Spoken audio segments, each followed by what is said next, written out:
That's right. All right. Got it. Okay, here we go. I believe we're.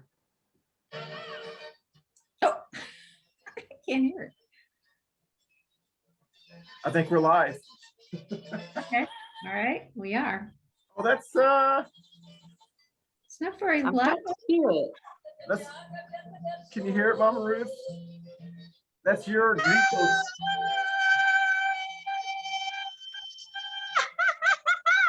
There you go. We are live. We're live. Good morning, everyone. Good morning. Good Morning. How's everybody doing? I don't see Jenny. Where are you? There you are. She's in the bar. Hi. Hi, Barbara. Hi, Matt. Hey, Christian. Come on, Yes. let's get started. It's a happy Hey, Ruth. Wednesday. All right. Well, listen. morning. Welcome everyone to back to Coffee and Pan Dulce's Charlotte version. It is great. It is great to be back home. I got a lot of sleep last night, so my eyes are. I need some concealer, whatever y'all use. Anyway, so welcome back to Coffee and Pan Dulce. I'm Christian County, one of your co-hosts, along with Mama Ruth, Jenny-Jaymes Gunn, Barbara Bacon, Stephen DeFiore, Ralph Prieto, who is a Charlotte journalist, joins us quite often. And we have a special guest, Councilperson from Charlotte, Matt Newton will be joining us. And St. Bernie is back in his old spot. He's so excited to be back by those candles. So he is excited to hear the show. Today we have a great show lined up for you, but before we do that, let's go around the Brady Bunch screen, introduce yourself in 30 seconds or less, and any imaginary button which allows me to share us on our social media platforms. So I think Brady Bunch screen, anybody have that in front of them? If not, I'll just name it. Just name it. Okay, let's go Barbara, Matt, Mama Ruth, and Jenny. Good morning, I'm Barb Bacon. I'm a community advocate. I'm stealing your line, Mama Ruth, here in South Charlotte. My buttons are once again back to gun control, healthcare for all, and let's get this NDA passed and get it over with. That's all. Morning, everyone. I am Matt Newton. I serve you as the District 5 City Council member, and it's always great to be here. And I'm on board with Barb. Let's get the NDO passed.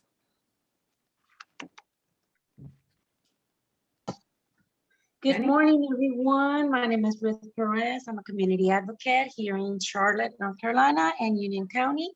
I'm happy to see Matt Newton, our Council District 5, and I second and third their choices as well. We want that bill to pass, and also remember, I want gun sense reform and Medicare for all due to a lot of our medical needs.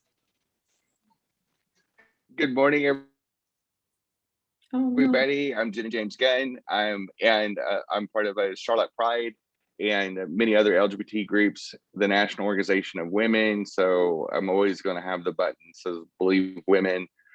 I'm definitely for gun sense passage and healthcare for all. And most importantly, our show theme today is the non-discrimination ordinance. I obviously want that passed for many reasons. And we'll get into that here in a few minutes, but it is Wednesday, August 4th. And we'll get this started with Christian Cano. Oh, your mic's off. Y'all went really fast. I had one more page to share it on. So Oh no!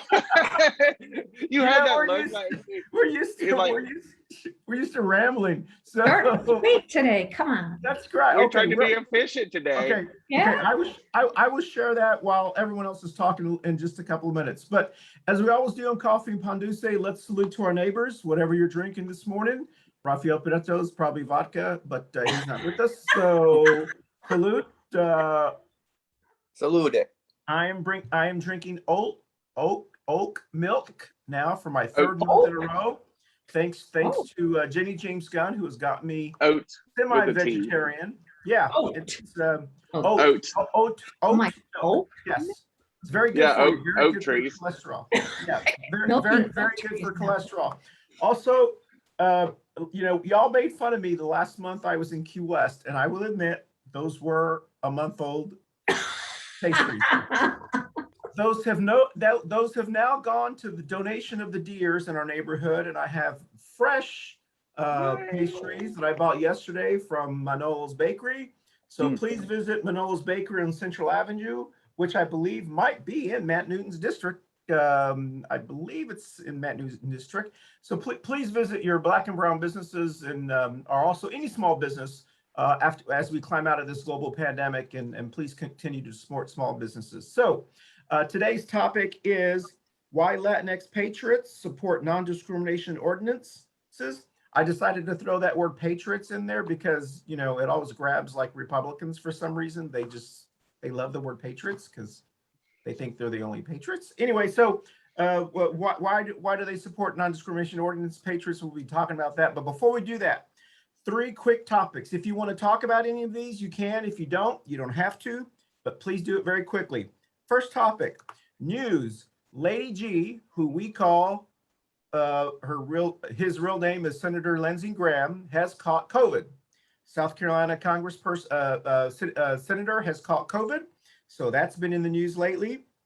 Governor Cuomo, who's a Democrat out of New York, who is not the favorite of Stephen DeFiore, who's one of our co-hosts, sounds like he's in some serious challenges. His attorney general has decided to open up a inquiry into some sexual allegations with him. So that's one topic. And the last topic, if you want to talk about it, 30 seconds or less, is school boards across the country, specifically CMS here in Charlotte, are voting on guidelines for the fall. And I believe our school board here has voted to wear masks. I'm not sure if that's correct because I've been gone for a while. I've been listening to South Florida. So if you want to talk about any of those topics in 30 seconds or less, or all of them, raise your hand or just start talking. 30 seconds or less. Who wants to go?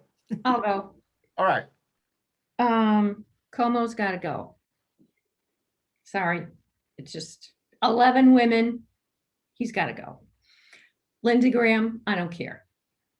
And if parents don't have enough brains to protect their children and have them wear a mask, then I don't know what it's all about. They don't understand enough about COVID in children, and they should protect their kids and let them wear a mask.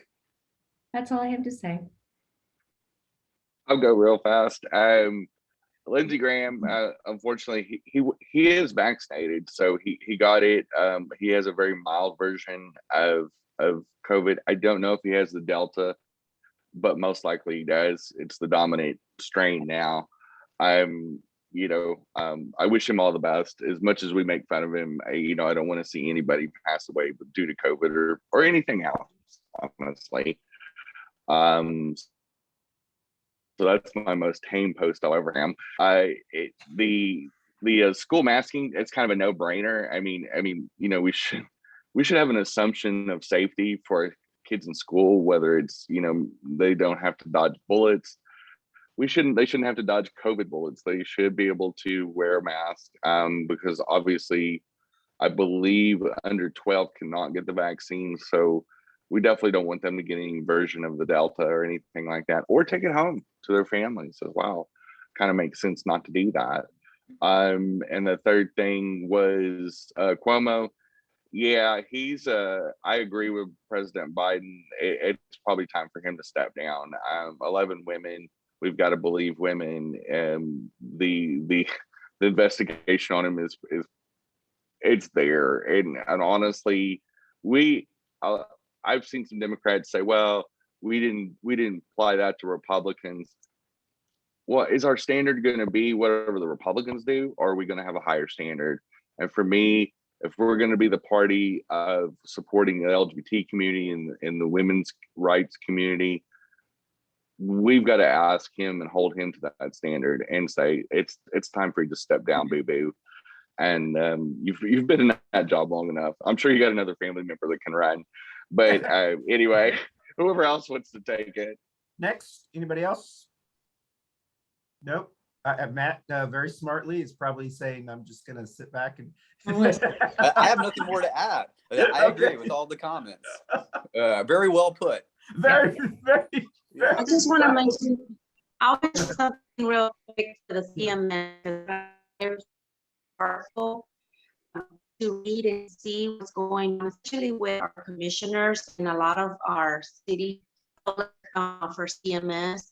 They're trying to look out for the best of our kids. So I don't appreciate parents to be nonsense and sending all these hateful messages, trying to change those guidelines. You want your child to wear a mask, keep your child at home.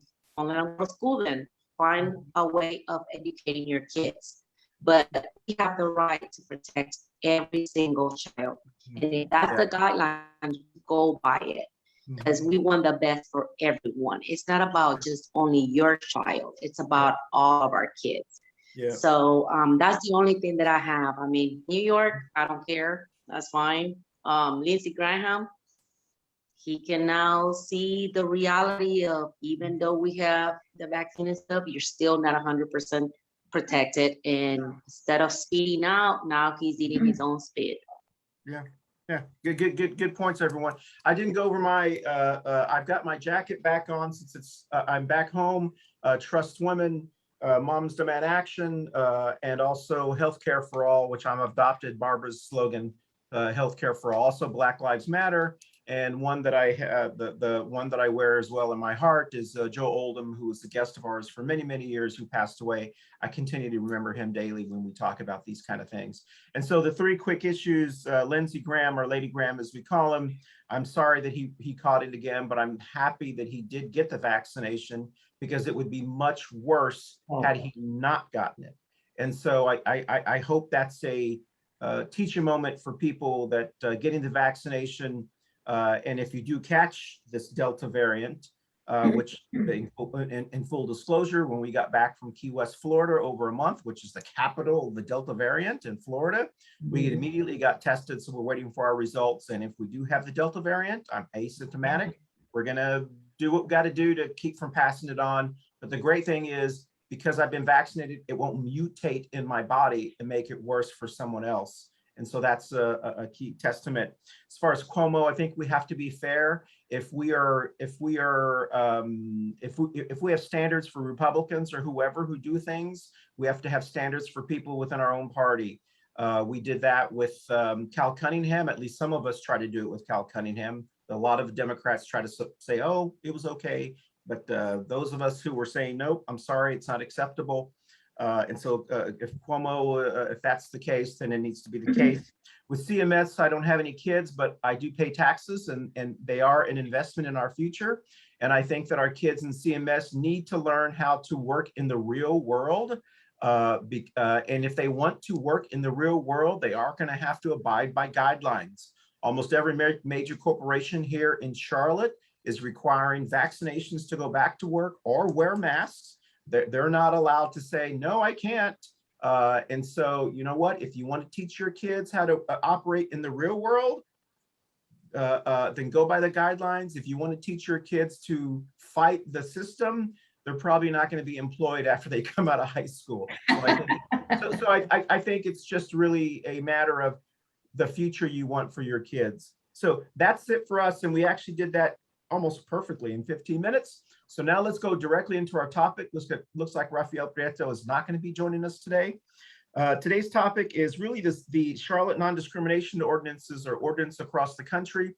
We're going to let Jenny introduce this because she has really been involved in a lot of this. And of course, Councilperson Matt Newton, we've got some great questions for you, like, why is it taking so long? Or maybe Charlotte can and he's going to be put under the gun. Why was the Republican the one who actually proposed it? I know why, more PR, but I want to hear what people have to say about that. So Jenny, just give us maybe like in a minute, a brief, what's going on here in Charlotte? You know, let us know. Well, it all started back in 2015, and, we had the original NDO. And then, of course, the next year, the General Assembly of North Carolina passed the world famous transgender bathroom bill. And then after that, they did an amendment, which was called HB 142, which one of the big things was to keep municipalities from passing non-discrimination ordinances. That sunsetted last December in 2020. And so municipalities and counties all over North Carolina were able to pass non-discrimination ordinances. The only caveat that still did not sunset was public accommodations, i.e. bathrooms. Okay. So we cannot, so there's no bathroom accommodations or anything like that in this bill. And that's being dealt with in the court. So it has nothing to do with our NDO. So this is more about employment, housing. It's not just about the LGBT community. There's other groups of people in this ordinance. It's very broad. It's very comprehensive, and it's been something that has kind of raged on all year as other cities have passed it.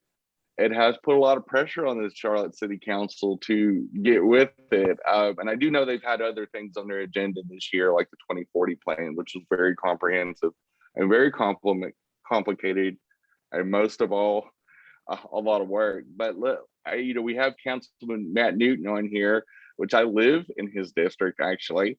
And I would love for Matt to explain what happened Monday night, and basically what the city council's goal was for that night, and what are the components of what they're proposing for next Monday. Thanks for teeing me up there, Jenny. I appreciate it. So I think that our NDO here in the city of Charlotte has certainly been a long time coming. We saw HB 142 sunset last December, and that's when conversations about us instituting a non-discrimination ordinance, or frankly reinstituting a non-discrimination ordinance within our city began.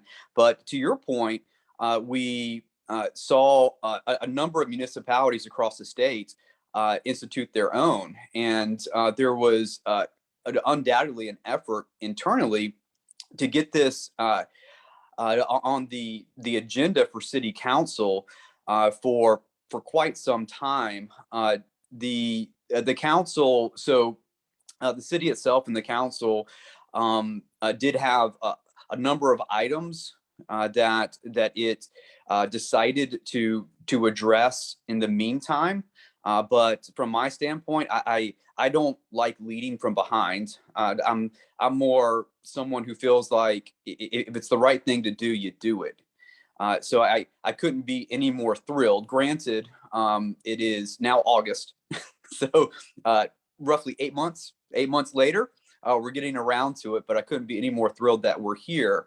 And I do feel like we're placing an emphasis on getting this done as quickly as possible as well. So that's definitely something that I'm supportive of also. But I want to make sure that we do this right, make sure that the protections are comprehensive within this measure that's being proposed. We had a lengthy discussion about that on this past Monday night.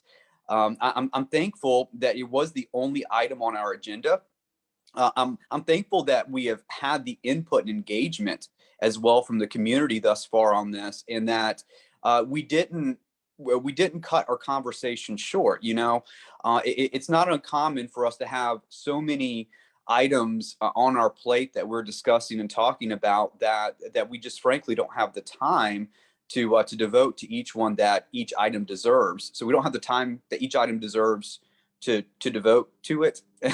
And so that wasn't the case here.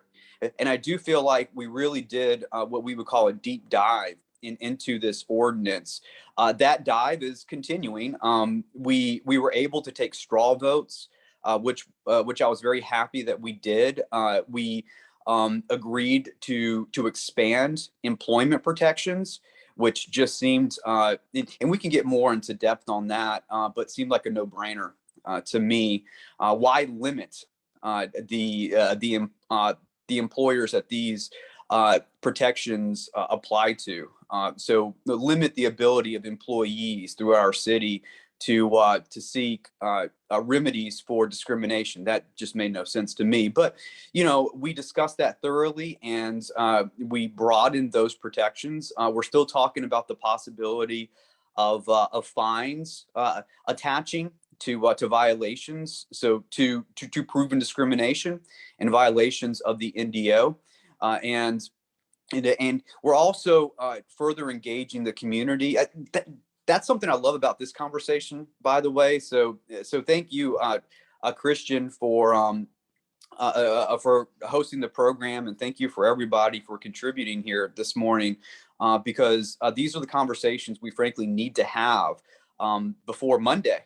And I wanted to mention too that for anybody who feels like the NDO is falling short, please contact city council members. This is, time is of the essence here. We're going to be, I feel certain we're going to be passing this on Monday, but we want to make sure that what we do pass on Monday is, as we were mentioning, fully comprehensive. One more point before kicking it back over to you, Jenny. One more point is the housing point. This ordinance, it applies to public accommodations. It applies to employment, and applies to vehicles for hire. So that's taxis. But what was something that stood out to me was the fact that it wasn't applied to housing, and we've seen housing protections included in non-discrimination ordinances in other areas. So that was a question, of course, I had. Unfortunately, our housing powers lie within our charter, and the charter has to be, so any amendments to the charter has to be approved by the General Assembly. And so that, that presents a hurdle first and foremost. But secondly, we also have an avenue within our charter to create protections nonetheless under protected class status. So there are protections that are embedded already within our city code, and to the extent that we ensure that those protections truly serve as a deterrent to discrimination, we are further exploring penalties to be associated with that, because you could make the case that any conciliatory measures, which is effectively mediation, might not go far enough. So that was another point that I raised on Monday night, and something that we're going to be exploring literally in the next day and a half, by the way, because there isn't a whole lot of time to get all this done before Monday, but something I have our legal team in the city looking into. And I think that what we might conclude is that there are other provisions within the code associated with fines and penalties that can kind of bleed over, or can be included within the penalties associated under the NDO, and also under our charter, which is where the housing protections lie. So I'm very much interested in having this conversation today, and I'll kick it back over to you, Jenny. Well, and I'm sure the other panelists probably have questions too, but I do know, and I might be mistaken, but I believe it's either Asheville or Apex, I believe, passed housing as well. So I don't know if there's a frame of reference there. I believe that there's already been 11 or 12 municipalities that have passed this. I believe several of them did include housing. And we also, important to point out, it also, I believe the proposal, I think, veterans in I believe natural hairstyles is also in there, and several other classes, if I'm not mistaken. I know this has changed over the summer several times, and every time I look at it, it's slightly changed a little bit more on what they were going to propose. Do you think the biggest challenge is housing? Is it because of the state charter and the city charter? Is that the biggest concern? Yeah, it is. It's the fact that our housing protections, and so the powers granted to the city council by the General Assembly as it pertains to housing is found within our charter. And so to amend that in any fashion would have to be, it's all inclusive within the code. So maybe I should kind of backpedal here a moment and just say we have our charter and we have our ordinances. That's all within the code. Our ordinances are different than the charter because our ordinances are something that we can independently either enact or amend. The charter is different. It's my understanding that that any amendment or enaction has to also be consented to or approved by the General Assembly. It doesn't mean, though, and this is the takeaway, it doesn't mean that the protections within the charter as they pertain to housing, so protections to prevent the types of discrimination that we're talking about, that is sexual orientation discrimination, gender identity, gender expression discrimination, and even natural hairstyle discrimination can't already be embedded within housing protections under the charter, because protected classes are included from the standpoint of our charter provisions and its application. Now, the question is, though, and this is what I was really digging into on Monday night, it's one thing to have protections, right?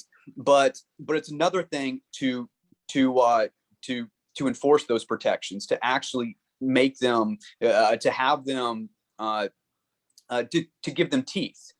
We certainly want to penalize, so from the standpoint of preventing discrimination, we want to make sure that there are penalties attached to anyone who engages in it. But at the same time, we want to make sure that there are penalties that function in a way to deter it in the first place. And so the question I had, of course, is, hey, it's fantastic that we say it's against our charter to engage in these types of housing discrimination, but what are the penalties? And are those penalties significant enough to not just initially penalize, but also serve as a deterrent? And that's where this idea of fines come into play, attached or associated with conciliatory measures, because those conciliatory measures, that conciliatory process, one in which the Community Relations Committee engages both parties in mediation, and then dependent upon the outcome of that mediation, the city attorney can then get involved and file for injunctive relief. The question is that significant enough to serve as a deterrent, and would fines alongside that be an even stronger message being sent to anyone that would ever think to engage in these types of discrimination, or discrimination altogether? Let me be clear. Discrimination altogether is bad, right? So anyhow, I think that those are my questions on Monday night, and I think we're sorting through that. Sure. Mama Ruth, do you have a question, or Barbara, you have a question? Because I have two questions that I'd like to ask, but I'll let you go first. You're fine, Barbara, because you're on mute. Mama Ruth, you have a question? She looks like she is just sitting down. So let me ask my two questions first, and then we'll swing back to Jenny, because I'm sure Jenny has a host of questions. One of the big concerns that I have heard, and I think we all have heard since this all, you said it's been 8 months, is when this was passed back during the Jennifer Roberts era, and then we had a new mayor that was duly elected and came into power. And then the compromise from Cooper and the legislature was raised, which was basically HB 142 was a compromise.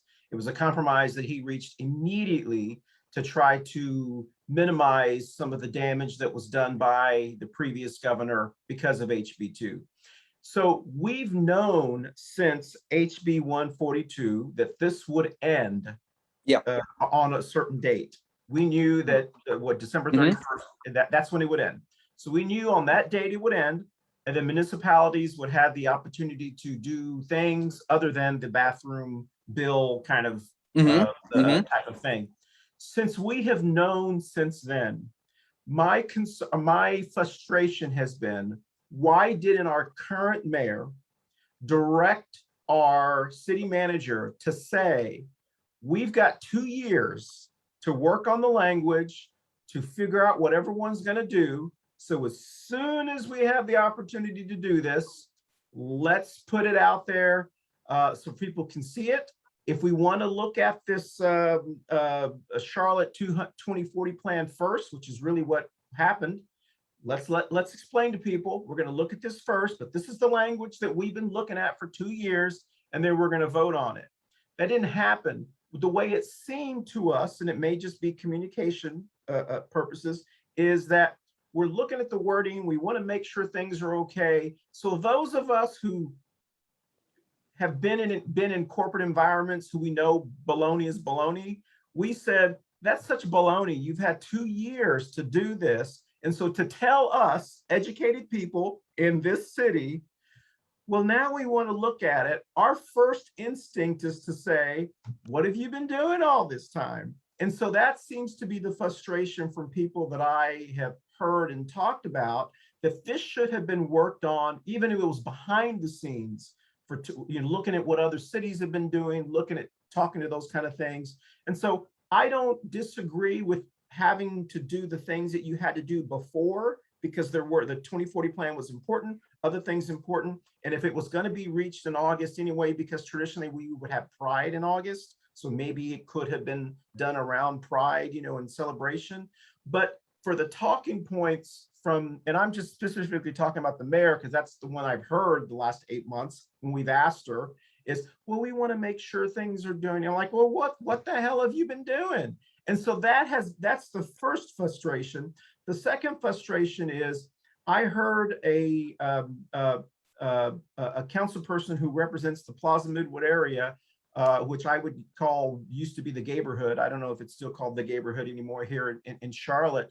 And that councilperson also said the same thing, that we're looking at the wording, we're waiting to do what's going on and so forth. And I wanted to say, what have you been doing all this time? And so that is really, to me,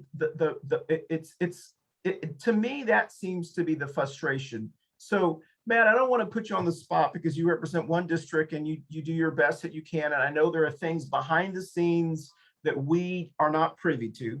It's different to say, Matt, why can't you do this before you get elected? And then when you get elected, you realize the politics of getting all these people around. So that's my question. If you don't want to answer those questions, you don't have to. I'll do my best. Okay, well. So I can't speak for the mayor or for any other council member. And I share, so I will say this, I think I think what you're illustrating is a fair assessment, that we are 8 months out from the lapsing or the sunsetting of HB 142, and we're just now getting around to this.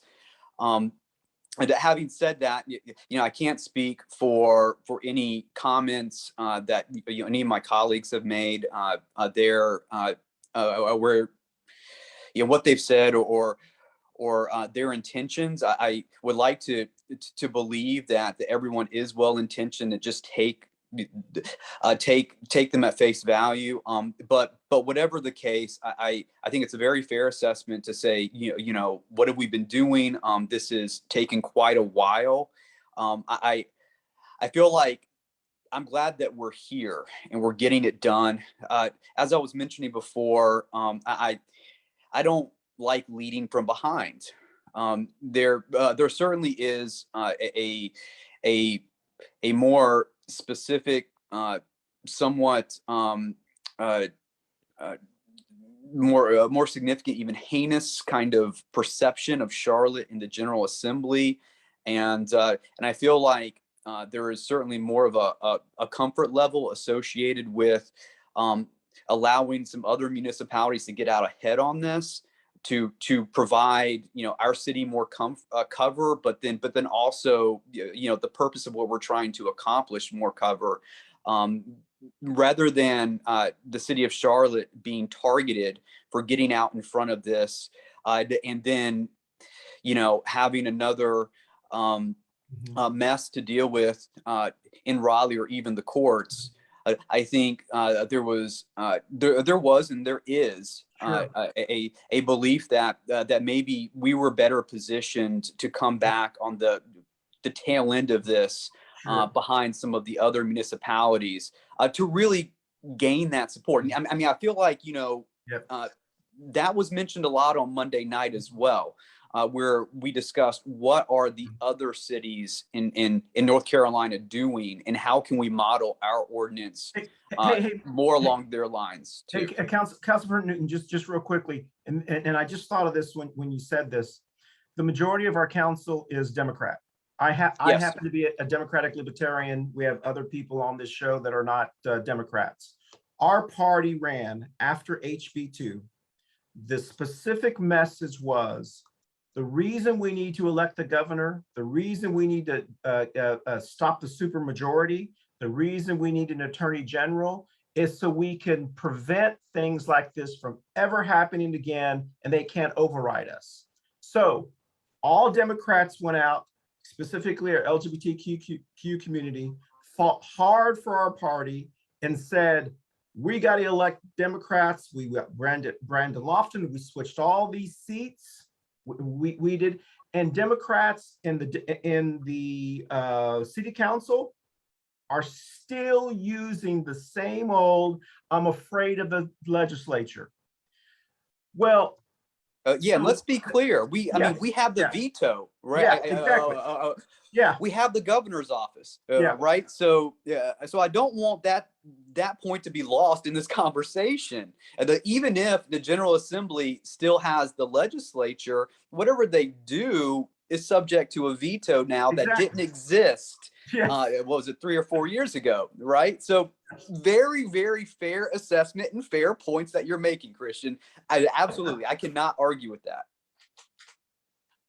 Well, and I'll jump in here, because I was on several of the strategy teams that was working behind the scenes with certain city council people to discuss this. And I know the two council people, and I'm not going to name them just because it wouldn't be fair since they're not on the show, but I do believe their concern was twofold. One, would it be something that would be legally enforceable? What language can we use? And we want to wait and see what other cities do so that we can kind of pick a norm, an average quotient, so if Apex and Asheville and all these other cities pass this, what does their language look like? Well, I think the wait and see went so long that we ran into the 2040 issue, and some of it was timing, some of it was fear. And I thought I raised that same question in these private sessions, say, realize we have twice the largest Democrat. Yeah. And so where is the fear? And we don't have Governor McCrory, we have Governor Cooper. That's a wildly popular governor that has supported the LGBT community openly, even in his campaign, and has not been shy from doing pride proclamations, being supportive of these ordinances. We have a Democratic Attorney General that's also said, I'm supportive of these cities doing this. So, the atmosphere has changed, but I think the fear was still there for whatever reason. I also think, too, our city attorney is super conservative from the fact that in what can we actually get away with? What verbiage can we put in here that's broad but also allowable? Almost to the point of watering it down just a little too much, and it's a dangerous. It is a measuring game. It is a balance. But Jenny, you and I have these conversations. It's a different show, but you and I have these conversations every week off the show and on Queers. The difference between, and the reason the Democratic base gets so angry at Democrats is because we feel like wusses. We're always so afraid to do something. The reason Republicans love the Republicans is because they do it. They don't care if it's unconstitutional. They do it because the base And they know it takes about a year or 2 years before it runs unconstitutional. And so the new Democratic base is really tired of Democrats being so afraid to protect us. And so we, whenever we hear things like, well, we got to wait, we got to do this, it's so frustrating, because then we go, now you know why we keep losing elections, is because we get Democrats in there who are afraid to do something. And so I loved when Malcolm Graham during the 2040 thing was having the back and forth with the Republican Rubik's Cube guy. And he basically just called him out and said, listen, you're in the minority. All we need is 6 votes. You know what? All I need to get is 6 votes and this. And I know Ed Driggs got his panties in a wad. And, oh, I know we're in the minority. No, we're just starting to play like what you used to do to us. And so I'm so proud to see those strong people out there now, is that, Democrats, we want to be polite. But my goodness gracious, every time we get polite, we lose these elections. So anyway, that's it for me. Who else wants to talk about something?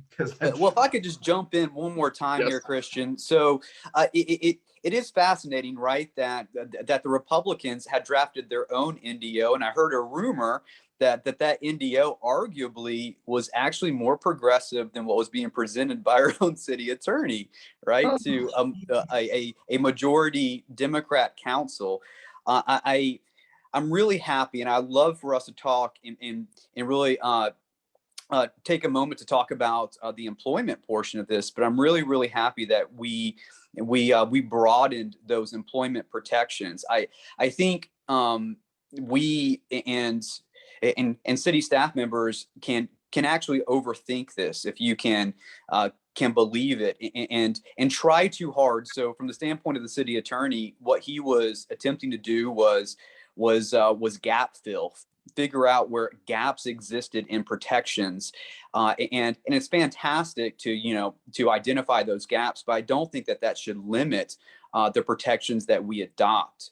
And so anyhow, it's very simple in my estimation. If we can identify discrimination that's occurring, let's stamp it out, and let's do it in as broad a sense as we can, because that's how you not just eliminate it, so not just immediately eliminate it, but certainly deter it in the future. So to the extent that we can adopt something as broadly as possible that doesn't infringe upon the law and or break the law, then that's what we need to do, even if it overlaps in other regards. I do feel like any overlap provides additional options for anyone who is facing discrimination to explore, and I think that's a good thing. Can I ask a question? I hear back and forth on this show and other Zooms that I'm on, that is this the mayor's responsibility? Is it her job to put this forward and get it going, or is it a group effort? Because a lot of times we get told, well, it's not her job, it's the manager's job. Is this the mayor's job? That's all I want to say. I think that's a really good question. Really, no, I'm not trying to be vindictive. I don't understand. I'm looking at Max's face going, boy, I don't want to answer that. I'm sorry. But No, it's okay. Okay. It's okay. So it is, as I understand it, it is up to the mayor and or the city manager to set our agenda. okay. And so we as council members, now we can also, I want to be clear about this. So we as council members can also place an item on the agenda, and there are two. So I think there are 2 different ways in which we can do that. One is on the same day, if we want to place an item on the agenda, we need to have a unanimous vote to do that, which is very difficult to achieve. We have 11 council members, Yeah. oftentimes 11 different points of view. And so to get it on the same day is difficult. To get it on a subsequent agenda, I think we need a simple majority, so 6 council members plus. So ordinarily it is the mayor and or the city manager. But also there is an allowance for city council members to place an item on the agenda in those 2 ways. Right. Jen? Well, I've got, I guess, two things to talk about. One is the irony of Tarek's proposal being so broad. And I know the behind the scenes, so I do know that he went up to Raleigh and talked to the legislature, the leaders in the legislature, and said, "What can I put in here? What would you guys oppose?"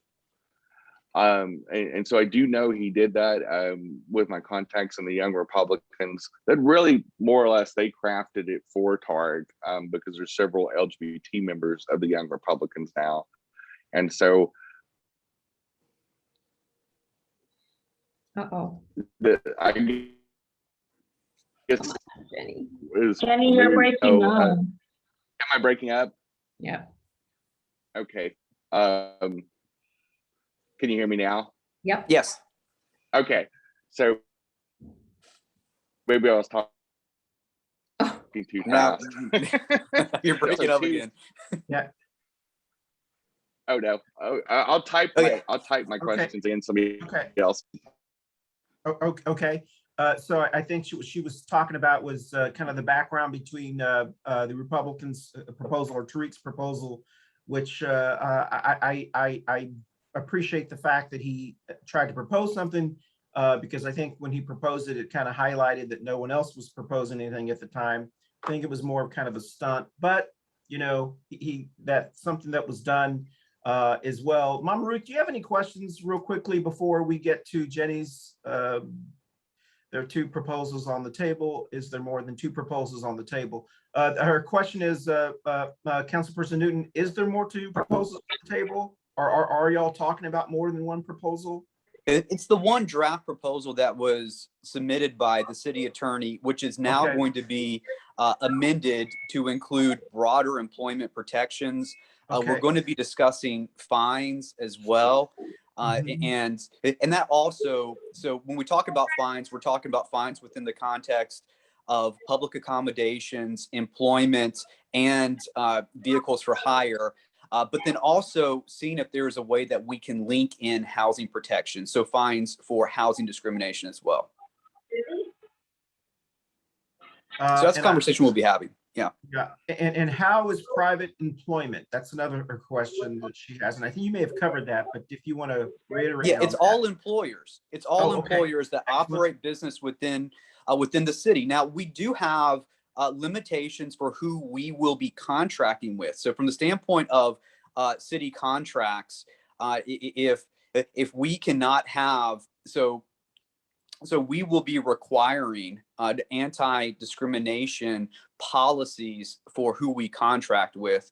But from the standpoint of general employment, it is every employer within the city. It doesn't matter how many employees they have, whether they're also state and federal protections. We're going to be adding an additional layer just to make sure. Councilperson Newton, what you said was very, very important. The majority of people who live in Charlotte, at least under a certain age, are not from Charlotte. They're from, we have all come from all around the country to this wonderful, beautiful, great city, the Queen City. So we have an idea of what other cities are doing and what other cities have done. So we are not surprised about having ordinances like this because we've all worked for companies that have employee handbooks and policies that are that are stricter than this. Bank of America, Wells Fargo, BB&T, Truist, all the big companies that have moved here, they've had policies like this for at least 5, 6, maybe even up to 10 years. So for them, this is something they've already done already. So when I hear arguments from two of the, and maybe not just the two Republicans on the dais as well, about how we don't want to hamper people moving here or employee moving here, they're not really connected with how employees move companies. There's been, BB&T did not look at Charlotte from Atlanta and say, I wonder if we want to move to a city that is friendly to our gay employees. That is so unrealistic because the people who were making those decisions were gay. And so they moved here because they knew that Charlotte was going to continue to progress and to become a more welcoming city to all of us.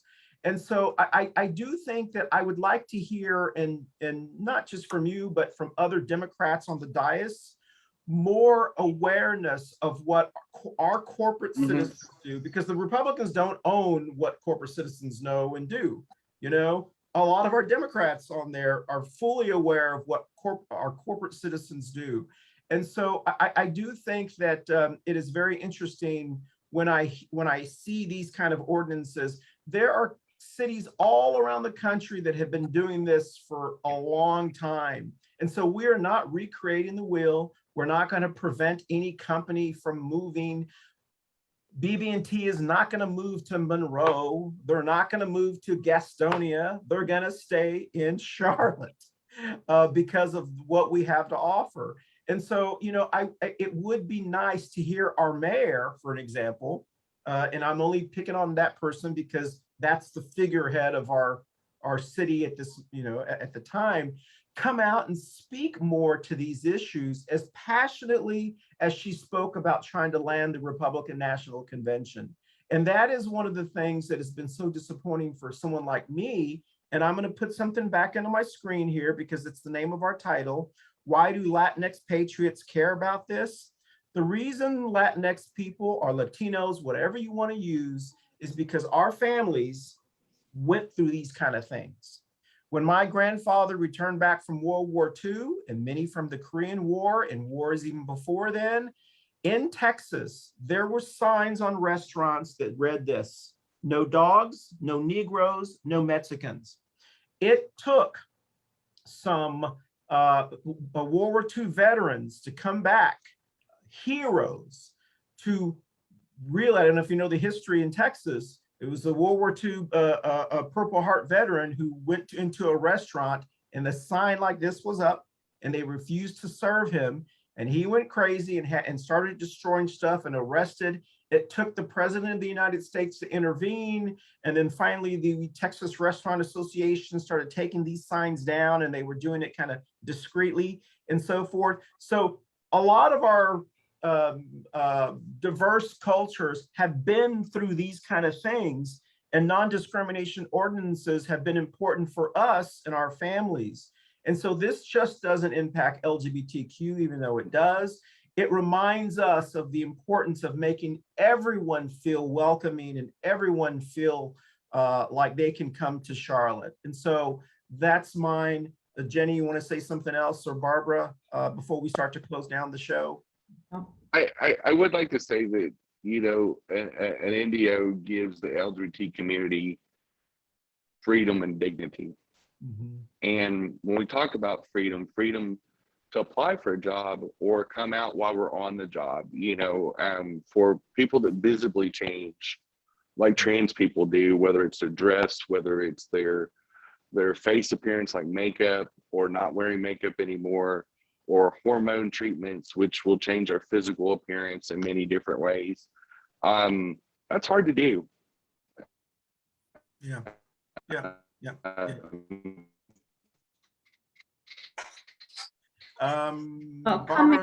Coming from job to have that power is scary. Yeah. And I think we have to understand that this helps our commerce, this helps our city, this helps our city image to, for God's sake, be in the 21st century and be a forward-thinking, modern, technology-driven city.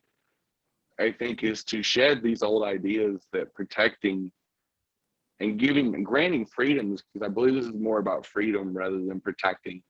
It is to have the dignity to go get an apartment and not worry, you know, is this place okay with trans people or gay people, or have to worry about maybe editing your Facebook to make you look less gay or less lesbian, and, you know, and not worry about getting fired because you have a boyfriend and you're a male, and vice versa for the women. And it just, that's a awful way to live. And I've known so many people have to do that, not just here in Charlotte, but in other places I've lived. And to edit our life or postpone our medically needed transition. And so that should be on everybody's mind, that if everybody's strong and everybody can come forward and have that kind of freedom, it just makes Charlotte that much better. Excellent. And makes it a more welcoming place for all.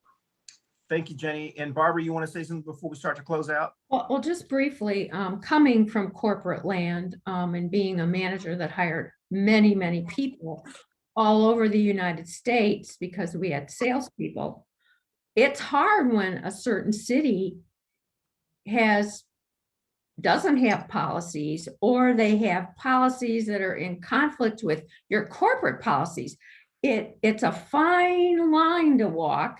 And I was always thankful for our corporate counsel, because I call them and say, I got this situation in this city, and what am I supposed to do about it? We need to help this person.